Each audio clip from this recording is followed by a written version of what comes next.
Kontingen Indonesia yang tampil di World Ability Sport Games 2023 di Thailand telah tiba di tanah air. Tim Indonesia telah sukses merebut 39 medali emas, 19 perak, dan 6 perunggu yang membuat Indonesia berhasil menembus peringkat kedua. Ardima Ramaputra yang juga merangkap CDM kontingen Indonesia bangga atas prestasi yang diraihnya. Diharapkan nantinya tim Indonesia juga langsung akan fokus Paralimpiade 2024 di Paris, Prancis. Kontingen Indonesia yang tampil di World Ability Sport Games 2023 di Thailand telah tiba ke tanah air Indonesia. Tim Indonesia telah sukses merebut 39 medali emas, 19 perak, dan 6 perunggu, membuat Indonesia berhasil menembus peringkat kedua.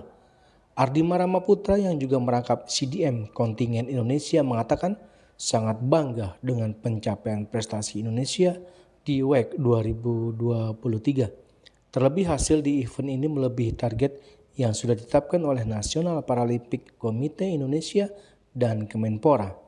Rama juga menambahkan hasil tersebut sangat membanggakan untuk Indonesia karena tidak hanya level Asia.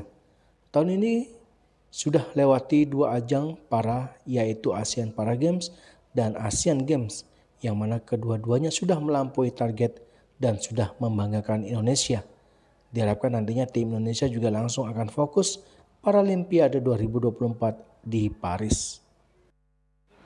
Medali dari seluruh cabur dan seperti tadi udah dibilang ada Mas Tivan di belakang kita mendapatkan 6 medali emas dari cabur cycling.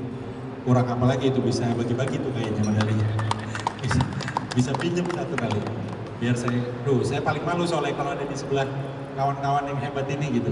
Yang pasti kawan-kawan di sini, atlet-atlet disabilitas di sini adalah sebagai simbol kesetaraan bahwa di masyarakat itu sudah tidak ada lagi perbedaannya antara yang disabilitas maupun yang tidak disabilitas, karena semua bisa berprestasi yang sama bahkan sampai level dunia. Karena ini adalah World Ability Games, di mana satu jenjang lagi menuju Paralimpik 2024 di Paris pada tahun depan.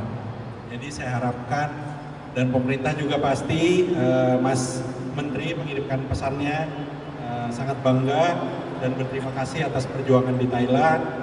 Semoga bisa cepat bertemu lagi dengan teman-teman atlet. Sedang merencanakan juga kunjungan lagi untuk meng-groundbreaking pusat pelatihan Paralimpik. Dari Jakarta, Jeli Soeharta dan Ketut Sumadiasa melaporkan.